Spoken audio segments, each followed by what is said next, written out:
Bueno, pues ya estamos un día más en Punto y Coma, listos para platicar durante una hora de este tema. Se metieron a su propiedad y no saben cómo sacarlos. Hoy justamente vamos a hablar sobre este asunto en Punto y Coma, obviamente de mano de los expertos. Bienvenidos.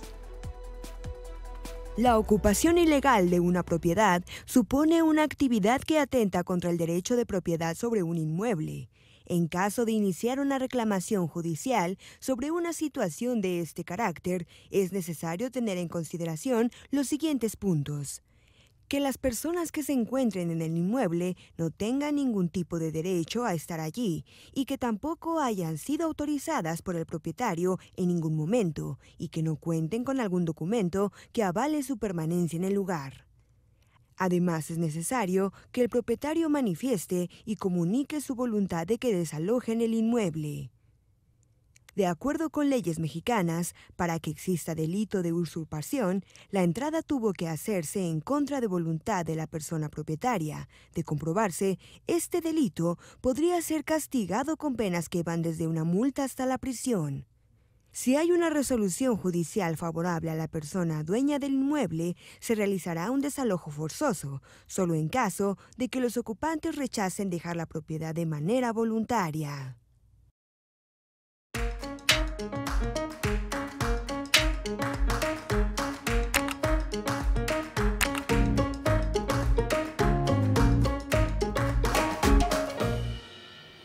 Pues ya lo decíamos, bienvenidos a Punto y Coma una vez más. Mi nombre es Paola Barquet, ya nos conocemos y hoy nos acompaña en el estudio el juez José Luis de Gives Marín. También se encuentra, por supuesto, con nosotros Yasmín Jalil y Claudia Mollinedo. Bienvenidos y bienvenido, por supuesto. Platíquenos primero que nada cuáles tendrían que ser las medidas para sacar a una persona de una casa. Bueno, aquí hay muchas situaciones antes de poder hacerlo.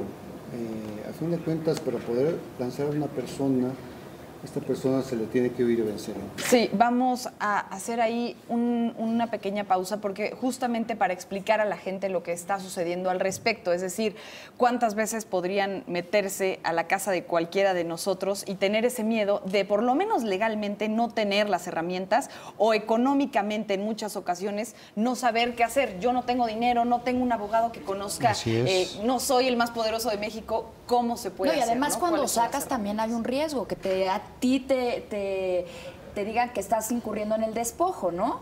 Así es. Sí, aquí es importante destacar lo siguiente. Hoy en día está de moda, ya nosotros estamos aplicando lo que es los derechos humanos. Los derechos humanos como autoridad judicial tenemos que prevenir y respetarlos, pero ante todo tenemos que cumplir con nuestra obligación constitucional de que hay un debido proceso. ¿Esto qué significa? El hecho es de que si yo acudo ante un órgano jurisdiccional, también la otra parte tiene que ser oída y vencida, ¿sí? Si no, se le violaría una norma fundamental, un derecho humano. Ahora bien, cuando nosotros llevamos a cabo un procedimiento, obviamente la persona que se ve afectada tiene que acudir ante una autoridad judicial, ante una autoridad competente, en donde se cumplan ciertas formalidades. Así lo establece nuestro artículo 14 constitucional. En relación al artículo primero, ese acceso a la justicia que debemos respetar, porque precisamente esta cuestión de los lanzamientos se tiene que hacer una vez que se hayan respetado esos derechos. Claro. ¿Sí? Una vez que se hayan respetado esos derechos. Ahora bien, ¿qué es lo que ha pasado en mi experiencia? Se promueve, una persona viene y promueve y dice, oye juez, quiero que me declares que soy propietario y que la otra persona que está ocupando ilegalmente desocupe ese inmueble. Claro. ¿Sí? Para eso, ¿qué necesito? En este caso es una acción que se llama acción reivindicatoria, que establece nuestra ley, pero para eso yo tengo que acreditar que soy propietario del inmueble. ¿Qué necesito acreditarle al juez? Tener mi escritura pública de que yo soy propietario del inmueble y de que las personas que están ocupando estén ocupando ilegalmente, o sea, que no tengan ningún documento ellos que puedan acreditar. Claro, eso ya se vería dentro de un procedimiento. Pero ¿bajo qué situación podría una persona ocupar tu inmueble, ¿no? O sea, tomar posesión de una propiedad que no es suya. Bueno, pareciera increíble, pero así se da, ¿no?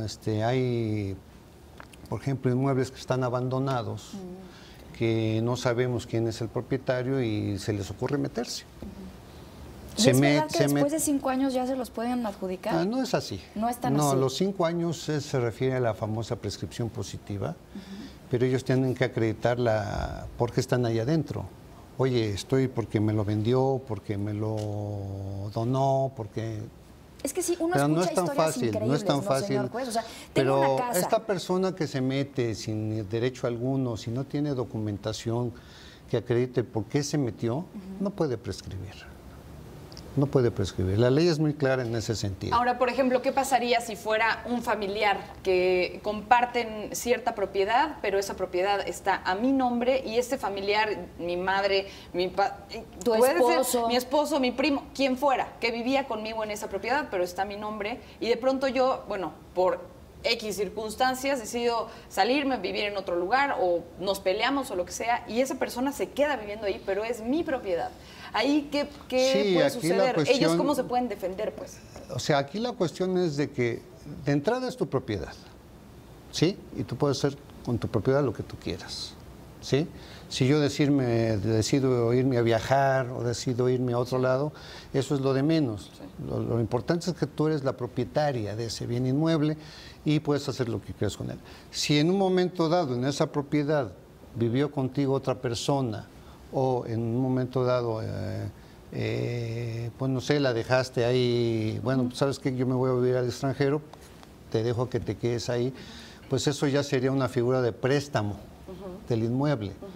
Pero o eso, de renta, ¿no? En otra podría, circunstancia. según las condiciones que se pueden contratar, pueden decir, oye, te voy a dar en comodato, que es un préstamo de eso, o sea, tú quédate ahí, úsalo, pero en cuanto yo regrese, tú me lo entregas. Y para eso se hace un contrato. ¿Sí? Y a veces lo respetan y a veces no. Bueno, para eso está la autoridad jurisdiccional a la que hay que llegar en un momento dado. Si yo dejo un pariente, dejo a cualquier persona, ¿bajo qué condiciones lo dejo? Sí, porque muchas veces... Que me lo cuides o sabes que te lo voy a dejar, pero vamos a hacer un contrato de arrendamiento. Son las condiciones que se plantean, por ejemplo, en un contrato. Sí, porque todo acto jurídico de esa naturaleza siempre es importante hacerle saber a la gente que hay que hacer un contrato, ya sea de arrendamiento, de comodato, de compraventa, lo que sea, porque ahí las partes van a pactar los términos, cómo se van a desempeñar con base a ese contrato.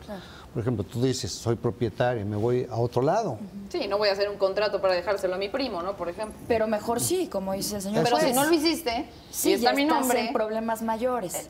Como que la pregunta es ellos cómo se pueden defender Es de que que estén ahí. él podría defenderse diciendo, bueno, no tanto por el parentesco, sino diciendo, bueno, ella se fue y me lo dejó a mí a cuidarlo.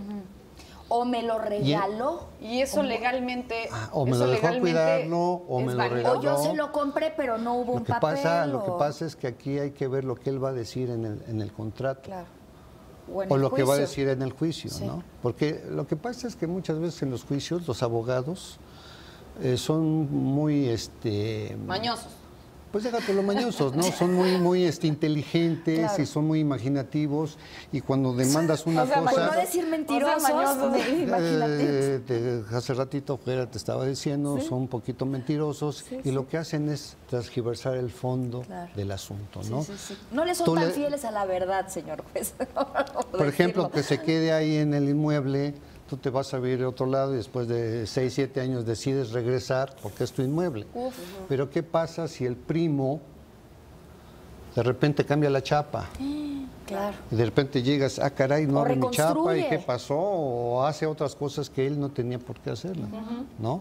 Entonces, está ocupando ya sin derecho alguno. ¿Por qué? Porque tú no tienes por qué cambiar chapas, tú no tenías por qué remodelar.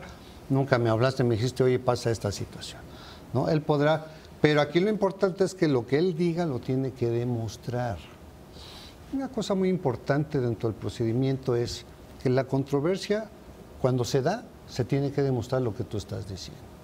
Y muchas veces los abogados de los demandados inventan cosas que tendrán que demostrarlo, pero les da tiempo. Hacen que se alarguen los procedimientos. Para que estén más años ahí Por eso viviendo. yo hablo un poco también de la ética judicial.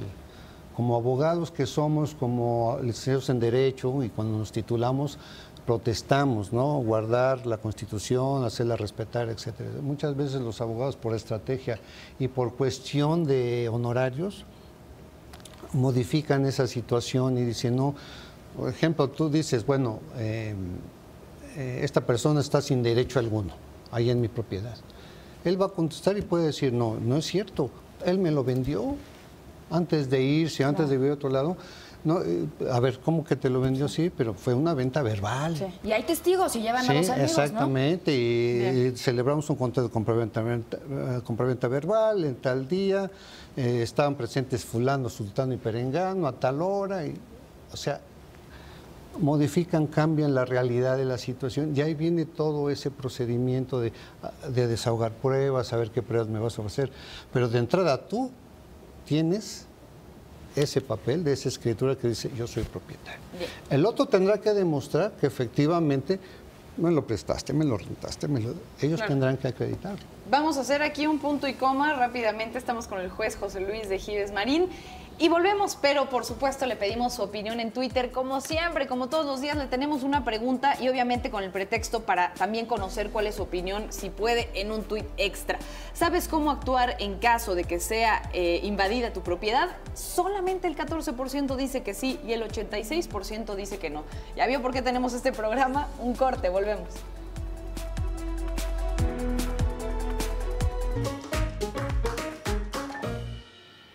Bueno, estamos de regreso en Punto y Coma con el juez José Luis de 24 Civil y quisiera yo preguntarle, porque usted acotaba algo interesante al inicio del programa, que ahorita están de moda los derechos humanos, pero también están de moda, si le damos la vuelta a la cara de la moneda unos momentos, también está de moda este tipo de delitos, el delito de despojo, y se da por muchos factores que seguramente usted nos estará explicando a lo largo del programa, como una casa de fin de semana, como la casa de algún familiar fallecido que se encuentre abandonada, como las rentas, ahorita que hablaba usted de las rentas sin contrato, porque también es de, bueno, sí, confío en tu palabra, nos damos la mano y se acabó. Y todas estas circunstancias hacen que se cometan este tipo de delitos por gente o familiares, en ciertos casos abusivos. Lo más importante y lo que más me llama la atención es que existe un delito mucho peor, que es el que ahorita también está de moda, que es el narcotráfico. Entra, te despoja y se adueña de tu propiedad, bajo intimidación, bajo abusos, bajo amenazas. Y el MP le tiene mucho miedo a estos grupos organizacionales. Entonces, grupos delictivos. Exactamente. ¿Qué hacer en ese caso? ¿Qué otra posibilidad tengo yo para evitar arriesgar mi vida y poder contrarrestar en cuanto antes esa situación? Porque además, como cambió el sistema de justicia penal, el trámite se vuelve mucho más lento, más complicado, te dicen que hay mucho trabajo y que no te pueden atender en ese momento. Sí, bueno, yo puedo hablar en el área que a mí me corresponde, que es el área civil. Obviamente, ¿qué podría pasar en el caso que yo lance y se vuelvan a meter? Obviamente ya están cometiendo un delito de despojo, pero ahí sí ya tendría que hacer yo mi denuncia penal ante el Ministerio Público, ¿sí? El delito de despojo. Ahora, aquí en el caso de qué hacer en un momento dado, hay dos vías que yo puedo hacer, la vía civil y la vía penal. Porque independientemente que yo demande una acción reivindicatoria diciendo, declárame propietario y dame la posesión, yo me puedo ir directamente también a la vía penal, sobre todo en cuanto a la cuestión del delito, ¿sí? Que calificará en su momento el Ministerio Público, hará las investigaciones correspondientes y ya dirá si es presunto responsable o no. Pero aquí en la vía civil, hace poco tuve un caso de un adulto mayor de más de 80 años y que sabemos que como los derechos humanos dicen, ¿sabes qué? Hay que proteger al adulto mayor. Este asunto fue derivado de una acción reivindicatoria. Esta persona contrató un abogado, el abogado pues llevó todo el procedimiento, se fue a la apelación, se fue al amparo, agotó todos sus medios que establecen la misma Constitución y las leyes. Y resulta que ya se le iba a lanzar. Pues dice, oye, es que no me puedes lanzar porque soy un adulto mayor y tienes que proteger mis derechos humanos. Pero ahí, ¿qué pasa? ¿No? El artículo 17 constitucional me dice tienes juez que ejecutar esa sentencia, a como dé lugar, que también es otro derecho humano. Entonces lo que hicimos es proteger ese derecho humano, mandamos traer gentes del DIF, de la Comisión de Derechos Humanos, y se ejecutó la sentencia. Ya no me puedes decir ahorita, oye, soy un adulto mayor y no me puedes sacar. No, tú ya agotaste todos tus medios de defensa y perdiste. Entonces no puedes decir, y lanzamos con tranquilidad, el actuario salió y ahí estaban todos esos organismos para que observaran que no se le iba a violentar los derechos. Ahora, hay otro punto que puede ser muy delicado, que es que se te voltee la moneda. Es decir, como en la justicia mexicana pasa muchas veces, ya tienen al malo, pero el procedimiento estuvo tan mal hecho que ahora lo tienen que soltar. Creo que también nos puede pasar a nosotros como sociedad civil. Pues es que lo quiero sacar porque estoy en mi derecho, porque es mi casa, pero si el procedimiento lo haces mal, luego te puede ir mal a ti. Es decir, si decides sacarlo por la fuerza, no estoy hablando de violencia, pues, pero de que un día se salió y fue a la tienda y tú le cierras y te metes o lo que sea, y cuando lo haces así, entonces ya el que está mal eres tú. Entonces creo que ese procedimiento también las personas tendríamos que cuidarlo, saber en dónde estamos violando el derecho humano de la otra persona para no incurrir en una falta, para poder tener nosotros nuestro derecho, que es pues a la vivienda y que era mía, Sí, ¿no? aquí es importante hay que destacar una cosa muy importante. Las personas que nos estén viendo, yo lo que hago siempre es recomendarte que se informen y se asesoren. Hay gentes que llegan directamente a los juzgados pidiendo hablar con el juez y platicarle un problema para ver qué hacen. Nosotros como jueces no somos jueces y parte, no podemos nosotros decirle, mira, hazle así, hazle asado. Nosotros siempre le decimos, tienes que acudir a un experto o tienes a un profesionista para que él te asesore y te diga qué es lo que puedas hacer. ¿Sí? Eso es bien importante. ¿Y esto por qué lo digo? Porque precisamente lo que están comentando muchas veces las mismas partes se desesperan tanto en un procedimiento, ven las situaciones que buscan la manera por otros lados de agarrar y, no, pues yo agarro mi inmueble y lo agarro. Ahí están cometiendo un delito. Ahí pueden cometer un delito. Entonces, antes de cualquier cosa, tienen que asesorarse. Y es importantísimo que asesoren. De eso que estamos viendo que mucha gente no sabe qué hacer. Bueno, hay que asesorarse antes de cometer alguna falta que implique que ahora tú seas al revés, ¿no? Dice, no, yo, pues es mi, a fin de cuentas me meto. No, espérame, todavía no acaba el procedimiento, todavía no hay una determinación, ¿cómo te vas a meter ahorita, no? Y puedes tener ese problema, entonces tú estarías cometiendo un delito de despojo, ahí, ¿no? Por ejemplo, en un arrendamiento, hasta en tanto no se desocupe, esté así desocupado, pues mientras yo no me puedo meter antes, porque si no, sí meto. ¿No? El despojo es penal. Sí, o sea, te van a meter a la cárcel a ti por tratar de recuperar tu casa. Exactamente. O sea, todavía no había una determinación y yo ya me quiero meter porque es mío, estoy desesperado, me meto. No, espérame, ten mucho cuidado porque el otro va a venir y te va a decir, no, todavía no había determinación, me estás despojando. Claro, y sobre todo si es una renta, ¿no? Porque si estás rentando, pues es la propiedad de la otra persona, o sea, la que la está ocupando. Yo quisiera poner una hipótesis, sé que no puede ser juez y parte, pero para explicarnos un poco cuál sería el proceso que tenemos que seguir. Por ejemplo, he visto en muchas ocasiones que está una casa desocupada por mucho tiempo porque se murió la persona, se fue, la abandonó. La abandonó, o sea, pero es su propiedad y está escriturada a su nombre. Y la casa de al lado dice, ahí voy a hacer un jardín más grande. Entonces tira la barda y reconstruye, hace un jardín y pasan 5 años y entonces de repente regresa y dice, ¿cómo en mi casa se convirtió en la casa del vecino? ¿Qué tiene que hacer ahí? No, definitivamente tendría que hacer una acción que se llama reivindicatoria. Ahí demanda. Y demanda la acción reivindicatoria, que se le restituya lo que le quitaron, ¿sí? Aparte del pago de una renta, ¿sí? Daños y perjuicios, según cómo hayan hecho la modificación del inmueble, y obviamente tendrá que acudir a un juez para decirle, oye, juez, es mi propiedad, me la quitaron, se ampliaron, o sea, abusaron y se metieron más, pues yo tengo que ir con el juez a decirle, y yo tengo mi título, es bien importante, yo tengo mi título de propiedad, tengo mis escrituras. No importa que hayan pasado 6, 8 años. No importa.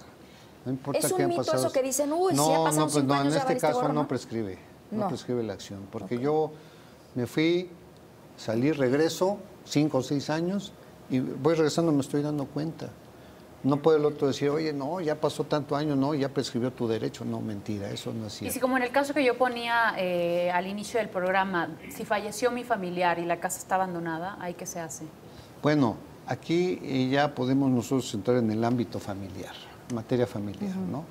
Es decir, tengo que hacer familiar, tengo que hacer la denuncia de intestado, sí, promover la denuncia de intestado. Pero hay que ver aquí, si el familiar era el propietario, hay que hacer la denuncia de intestado para que en un momento dado se lleve a cabo todo el procedimiento de intestamentario y ya se me adjudique como heredero o a los herederos, ¿no? Ahora, si del otro lado el que se murió era mi familiar, pero yo soy la propietaria, bueno, pues ahí sería irrelevante, ¿no? Hacer algo porque a fin de cuentas la propiedad es mía. La propiedad es mía. Señor puede juez, me gustaría... podría ser que la que se murió tuviera ahí, no sé si es mi mamá, si es mi tía, ¿no? Que por ahí salieran algunos hijos o parientes decir, no, espérame tantito, no, es mi mamá y estaba ocupando y yo tengo derecho. No, no es así, no es así. Pero en el caso que se expone, ¿verdad? Yo tengo que hacer la acción reivindicatoria, pedirle al juez que me declare propietario y que se me entregue la posesión. Me gustaría que representa, en palabras muy básicas, actuar por la vía civil, porque por todo lo que se ha dicho aquí sonaría como la vía más viable. Pero mucho se dice también, bueno, a ver, actuar por la vía civil. Yo lo entiendo como que primero me voy a juicio, contrato un actuario y puedo en algún momento dado reunir a un grupo de personas para que me ayuden a realizar un saqueo y o en últimas instancias demoler la propiedad de la que se adueñaron, propiedad que era mía. ¿Eso se puede hacer? ¿Hasta dónde puede llegar uno si actúa por la vía civil? Definitivamente no se puede hacer. Porque eso es lo que muchos entienden. Yo no puedo contratar a alguien para irme a meter y tirar, y eso no se puede hacer. Ya se está cometiendo un ilícito, que en su caso que se hiciera, el propietario tiene el derecho de irse ante un juez civil para pedir recuperar la posesión, irse ante un juez penal para decir, aquí están cometiendo un delito, ¿no? Daño en propiedad ajena, despojo, etcétera, etcétera. Eso no se puede hacer. Es increíble lo que me relatan, pero en la práctica vemos cada cosa que se nos hace bastante. Por eso se le pregunta, porque además son muchas de las dudas que la gente que está inmersa en una situación como esta tiene. No sabemos hasta dónde llegar, no sabemos qué puedes hacer y qué no puedes hacer. Por ejemplo, si yo ya tengo una sentencia firme, si ya se ordenó que en un momento dado se ejecute, se lance y se saque a la gente que está ahí, obviamente por una u otra razón, pues yo tengo que cumplir con mi obligación como juez y que se sigan esas normas procesales. El señor no puede decir, pues yo conozco gente de fuera, conozco golpeadores, ahorita voy, los contrato y ahorita me los sacan. Y hago justicia por mi propia mano. Y eso no se puede hacer. Bueno, para continuar hablando justamente de este tema, para saber a ciencia cierta si se metieron a tu propiedad, qué puedes y qué no puedes hacer, vamos a hacer un pequeño punto y coma. Regresamos en 2 minutos, pero recuerde que ahí tiene nuestra pregunta en Twitter. La pregunta dice, ¿sabes cómo actuar en caso de que sea invadida tu propiedad? Hasta el momento el 21% de quienes han comentado opinan que sí, el 79%. Que no, 2 minutos. Volvemos para resolver las dudas.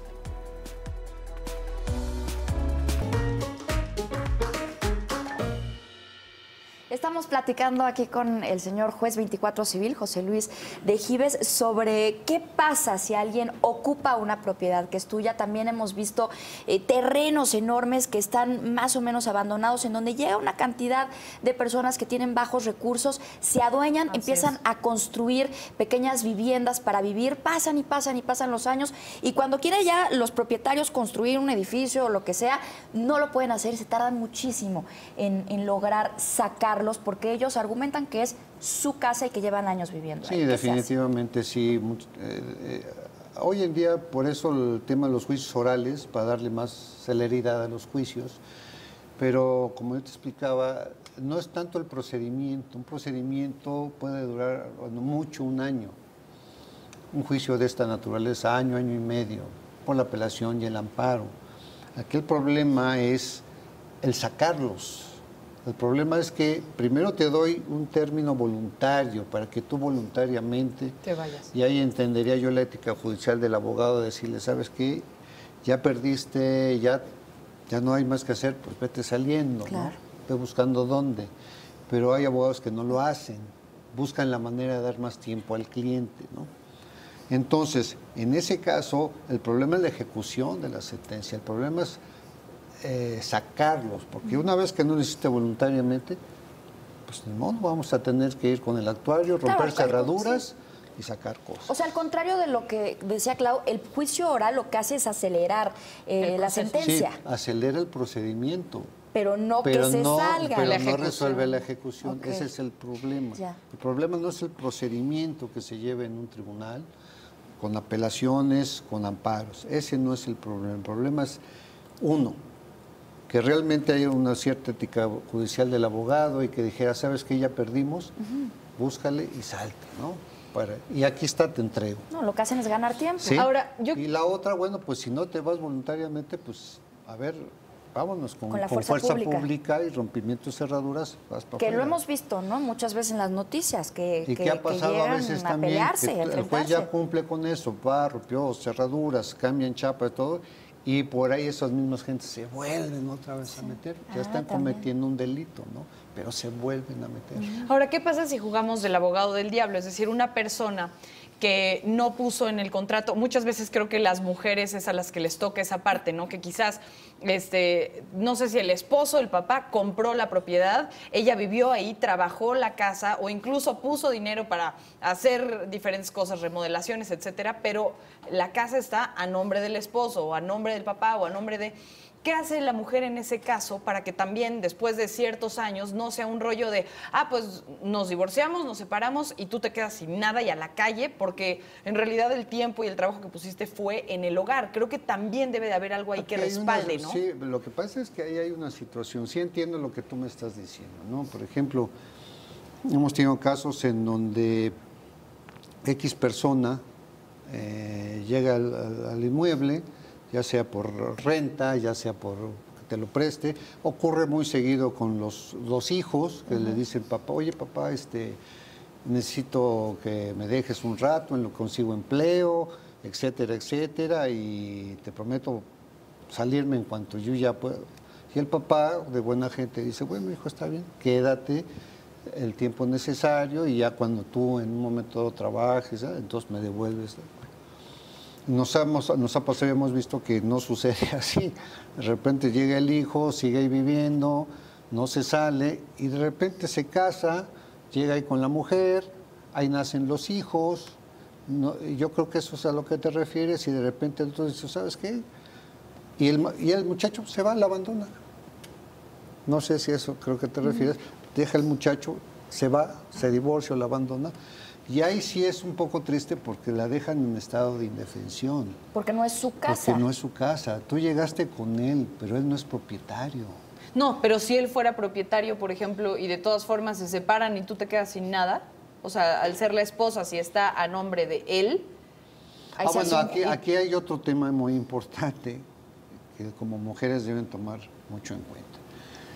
Si esta persona es el propietario, se separan o se divorcian, lo que tiene que hacer la esposa, y más si hay hijos, pues demandarle una pensión alimenticia, demandarle, por ejemplo, guardia y custodia de los menores, y aparte una pensión alimenticia, que la pensión alimenticia incluye no solamente comida, sino también vestido, casa, y si es propiedad de él, hasta le puede pedir el juez, ¿sabes qué? No me ha dado pensión alimenticia, embárgale la casa. Okay. ¿Cuánto tiempo se puede tomar, hacer eso, señor juez? Pero si no hay hijos, bueno, de todas maneras. ¿No? ¿No es con lo que se haga durante el matrimonio es de los dos ahí? Bueno, tú hablas de las capitulaciones matrimoniales. Bueno, eso hay que ver, porque esas famosas capitulaciones matrimoniales, ahí se determina a partir de cuándo y qué es dentro de la sociedad conyugal. Claro. Si se hizo eso y dices, ¿sabes qué? Que la casa, hay sociedad conyugal y la casa es de los dos, pues obviamente, aunque se vaya, es de ella. O sea, si además son bienes separados, la mujer no tiene con qué defenderse. El problema es que ese es un problema real. No tiene con qué defenderse la mujer. Podrá en un momento dado pedir como alimentos todo ese tiempo que le sirvió como esposa, bueno, pues, que tú planchándole, lavándole, atendiéndole, eso puede ama de pedir. casa, claro. La ley ya prevé esa situación. Oye, estuvimos juntos 5 años, 6 años, te fuiste. Bueno, todos esos años es como una compensación económica que la ley prevé hoy y que tiene derecho la esposa, ¿sí? Cuando la abandonan y pues la deja en estado de indefensión, ¿no? Ella puede hacer eso. Pero ¿cuánto tiempo se pueden tomar todos estos casos? Todos estos procesos de los que hemos hablado el aquí. tiempo, bueno, digo, una pensión alimenticia, vamos a suponer en este caso, vendría siendo de 6 meses a 1 año a lo mucho. ¿Y el delito de despojo? Bueno, pues acaban de decir que... La recuperación del inmueble. La recuperación del inmueble, no, pues... 1 año, año y medio. Año y medio, ¿no? En ese caso, ¿no? Si bien les va. Sí. O sea, aquí lo bueno es que ahora estamos con el juicio oral. El juicio oral ya está en nuestro país, ya está en la Ciudad de México. Bueno, en nuestro país porque es en toda la República Mexicana, ya está el juicio oral para darle más celeridad a los procedimientos. Juicio oral tienes que dictar una sentencia, te salen de 3 a 4 meses, ya tienes tu sentencia. Pero vuelvo a insistir, no es tanto el procedimiento, sino la ejecución. De que el otro venga, cumple y dice, aquí está tu llave, aquí está tu casa, ahí nos vemos. No, pero se van a parar. Y si no, se va a hacer pelear. otra serie de argumentos, de impugnaciones, que la misma ley a veces te permite para alargar más el procedimiento de ejecución, Por ¿no? supuesto. Que puede tardar a veces hasta 4, 5, 6 años. Señor juez, si nos permite, vamos a hacer un punto y coma, pero hay muchísimas dudas todavía respecto a este tema. Hay muchas situaciones, como decíamos ya, las rentas, cuando te invade un familiar, cuando encuentras un terreno y decides tomarlo. En fin, ahorita seguimos platicando de este tema. Nuestra pregunta en redes sociales, ya se le hemos dicho, @punto y coma _TV. ¿Saben cómo actuar en caso de que sea invadida su propiedad? El 18% nos dice que sí, el 82% nos dice que no. Volvemos.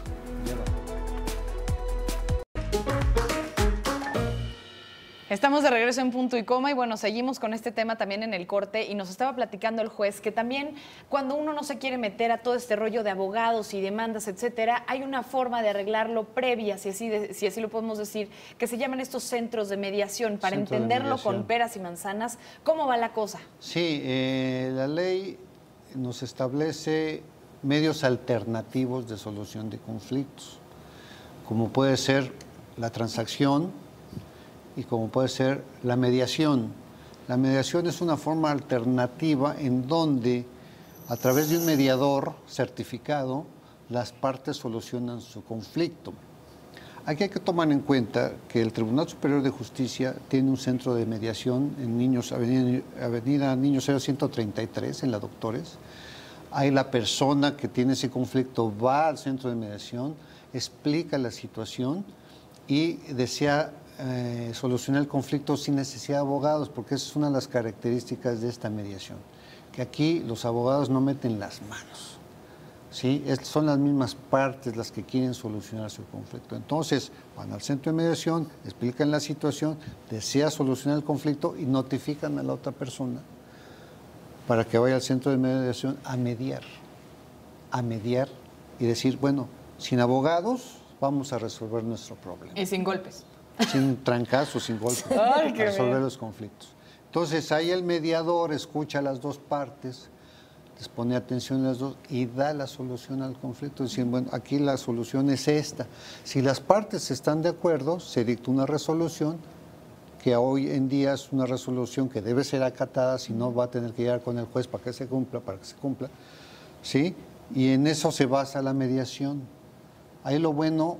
O sea, sí es vinculante. Sí es vinculante, okay. Exactamente, sí es vinculante. Si no se cumple, entonces se va al órgano de jurisdicción, se va ante el juez para que se cumpla la resolución dictada por el mediador. Es un ganar-ganar para ambos y además tiene un carácter como de juez el mediador. Sí, lo malo es que si no lo cumple y llega a las manos del juez, si se quiere defender, pues va a tener que contratar un abogado. Claro. Señor juez, y si nos remontamos al antes de, ¿cuáles serían las medidas preventivas que yo puedo tomar para evitar ser víctima de este delito? ¿De cuál delito me refieres? Del delito de expropiación, de despojo.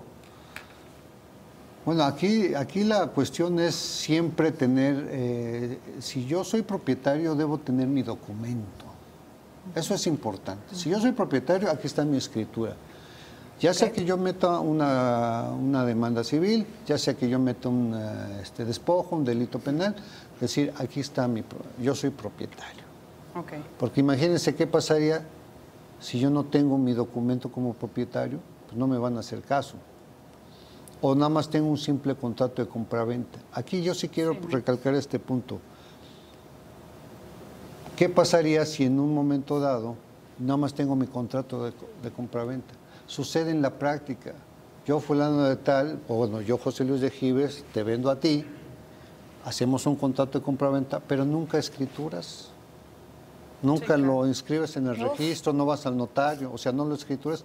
Entonces, aquí está mi contrato y yo soy propietario. No, espérate, no eres propietario. ¿Por qué? Porque no está inscrita en el registro público. Entonces, es importante tener los títulos de propiedad amparados ante notario. Si yo adquiero una propiedad, primero ir al registro público para ver quién es el dueño, quién es el propietario. No nada más porque esta persona me dice, yo soy el propietario, te la vendo, bueno, está bien, ya me la vendiste, hicimos contrato. Se va a espantar cuando vea que el señor no era propietario. Ahora, entonces, un punto importante es siempre que yo voy a adquirir un bien, una casa, un departamento, tengo que ir al registro público de la propiedad a ver si efectivamente la persona que me lo está vendiendo es o no el propietario. Pero puede ser que la persona que la compró no sea el que está escriturado como dueño, es decir, alguien lo está pagando. Tus pero papás después, te lo compraron, por ejemplo, y lo escrituraron a tu nombre. nombre. Esa persona pidió un crédito, por ejemplo, para poder pagar la casa. Y entonces, pues el crédito está a su nombre. Pero, ¿la escritura de la casa puede estar a nombre de otra persona? No veo posible así. Estamos hablando entonces ya de una cuestión hipotecaria. Cuando yo pido un préstamo hipotecario, un préstamo mercantil, obviamente tiene que estar a mi nombre. Exactamente. Porque por lo regular ese tipo de asuntos, los hipotecarios o de préstamo, siempre queda la garantía del inmueble. Tú eres propietario, obviamente un banco no te va a prestar si no ve que tú seas el propietario. ¿No? Independiente que aparte te piden 2, 3 garantías, te dicen, en primera garantía tu casa, tu inmueble. Si no me pagas, entonces llevo el juicio y remato la casa o me la adjudico y ya vas para afuera, mijo, ¿no? Entonces, eso es importante, no es así. A fin de cuentas, siempre es importante tener la escritura del inmueble. Checar si la persona que me está vendiendo, porque así nos ha pasado en el tribunal, miles de asuntos que llegan gentes que nunca checaron que el que le vendió no era propietario. Pero ¿cómo lo checas? Porque hay un caso de una persona que trabaja en mi casa que se compró su casa, dio el dinero y le dieron una escritura que no era válida, era pues, apócrifa, ¿no? Sí, era apócrifa. Y entonces de repente no le daban la casa y llegó a pedirle ayuda a mis papás, que es que esto me dieron, y pues era obvio que no era una escritura, pero no todo el mundo sabe cuál es el proceso para saber que es real. Sí, por eso en un momento dado lo que yo me refiero es asesorarse, ir con un profesionista del derecho, ir con un experto del derecho a platicar y decir, me está pasando esto, quiero saber si esto es correcto o no es correcto, ahora, para yo tomar las vías legales correspondientes. Pero asesorarse, al menos cuando yo lo escucho, digo, pues sí, pero eso significa dinero. Claro, y no todos tienen dinero para asesorarse. Me imagino que también la ley otorga opciones para asesorarnos de manera gratuita. ¿Cuáles serían? Efectivamente, el Tribunal Superior de Justicia, así como todos los tribunales del país, tienen, si yo no tengo los medios económicos suficientes para poder yo pagar mi asesoría, hay una defensoría de oficio. En el Tribunal Superior de Justicia tenemos una defensoría de oficio en donde la gente que no tiene los recursos económicos va y se asesora y en un momento dado se toman las cartas necesarias, ya sea para demandar o hacer las vías legales que correspondan. ¿Sí? El Poder Judicial de la Federación también tiene su defensoría de oficio e inclusive he de decirte que no nada más los tribunales, por ejemplo la UNAM, la Universidad Nacional Autónoma de México, tiene un bufet jurídico gratuito, las delegaciones políticas tienen áreas de asesoría gratuita, ¿sí? Y le encaminan a decir, hay que hacer esto, hay que hacer aquello. O sea, la gente que cuando no tiene capacidad económica Y lo hemos visto en la práctica, que contratan un abogado y luego dicen, no, es que el abogado se vendió y yo ya le había pagado y no me hizo caso. Bueno, ya eso es ética judicial, ¿no? Claro. Esa es ética judicial y ética profesional del abogado. Pero si no tienen esos medios, que acudan al Tribunal Superior de Justicia, a la Defensoría de Oficio o a cualquier delegación, a la UNAM, que tiene su bufete jurídico, que se acerquen para que las gentes que saben le digan cuál es la situación, qué vías legales hay y cómo accionar. Perfecto. ¿Sí? Bueno, pues con esto otro punto y coma, el último, se los juro. José Luis de Gives Marín, aquí con nosotros, juez 24 de los civil. Volvemos. Ahí está el Twitter. ¿Sabes cómo actuar en caso de que sea invadida tu propiedad? 21% ya dice que sí, 79% dice que no. Volvemos.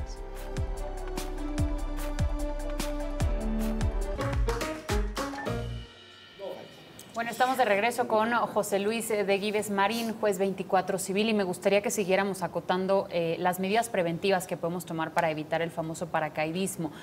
También el tema de dejar los inmuebles abandonados. Es importante también comentarle a la gente que podríamos poner un aviso que diga propiedad privada para evitar este tipo de delitos. Otra cosa como el hecho de dejar un testamento, eso es importantísimo, dejar estipulado en el testamento qué propiedad es para quién. ¿Qué más, señor juez? Bueno, en ese aspecto, primero, pues asesorarse, eso es lo importante. Segunda, bueno, si yo soy propietario de un inmueble, debo tener mi escritura. Procurar de que si me lo venden, pues buscar la manera de escriturar, para yo decir, aquí está mi escritura pública. Claro. Que en la práctica, en el tribunal lo hemos visto así, que mucha gente no escritura. Y cuando viene el problema, es un viacrucis para ellos porque nunca escrituraron, ¿no? Y lo que estabas tú diciendo, bueno, los inmuebles, efectivamente hay inmuebles donde aparecen letreros que dicen no tome riesgos, esta casa, el dueño es fulano, está en juicio, no puede adquirir la propiedad.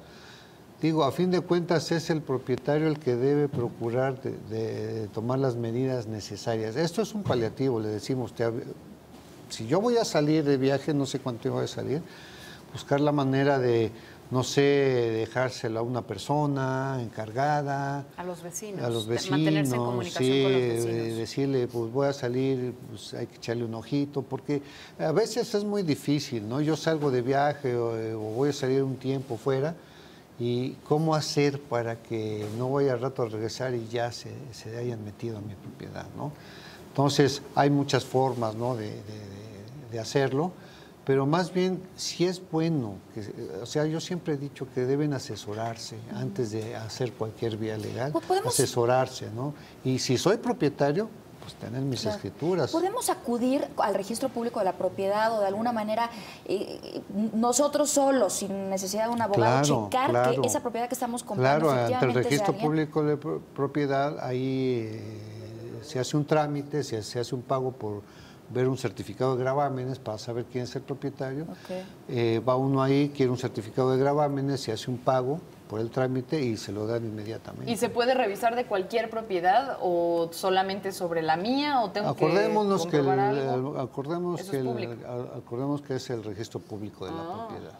O sea, se puede si checar quiero yo caso. saber la condición de algún inmueble, yo puedo acudir al registro público de la propiedad y pedir ese certificado, esa información. Si ya estoy atorada en ese problema, ¿cómo puedo evitar la venta ilegal de mi inmueble? Pues, ¿cómo podríamos venderlo? Digo, aquí la cuestión es, yo voy al registro y veo si es propietario o no es propietario, el que me quiere vender. Si yo no tuve ese cuidado, esa atención, pues tendré que buscar la manera de asesorarme para saber cómo voy a yo enfrentar esa situación, porque a lo mejor el que me vendió no es propietario, no era el propietario, ¿sí? Y vaya a venir el propietario verdadero y decir, no, espérame tantito, claro, el que te vendió no era dueño y no te podía haber vendido. Entonces, eso es muy importante, saber quién me está vendiendo, ¿no? Si te lo vende el que no es propietario, no te lo vendió. Igual el que lo vende, no hay que ver. Digo, yo no puedo saber, por ejemplo, hablábamos de que yo le rento a una persona y yo no sabía que esa persona, yo no puedo imaginar que esa persona es del narco, es del crimen organizado, y resulta que al rato ahí en mi inmueble secuestran, lo meten o meten droga. Claro. Digo, yo de entrada no lo puedo hacer, o sea, tengo que asesorarme. ¿Si eres responsable? Y ver, ¿mandé? ¿Si eres responsable? No, así no necesariamente. No necesariamente, ¿no? Porque tú no sabías la calidad de persona. Nosotros siempre hemos dicho, no tenemos una bola de cristal, claro, ¿verdad? Para que lo ponga el asunto y si sale rojo, aguas, o si sale verde, adelante, ¿no? Pero debemos tener a quién le compro, a quién le vendo, con quién estoy tratando, porque hoy en día no sabemos, por todas estas cosas que están sucediendo en el país, no sabemos con quién estamos contratando. ¿Y los contratos cómo se pueden rescindir? Si yo tengo una propiedad y la rento y de pronto ya la quiero vivir porque ya la necesito, ¿cómo puedo rescindir ese contrato? Porque también es complicado. Un arrendamiento, cuando se hace un arrendamiento, se ponen causales de rescisión, ¿no?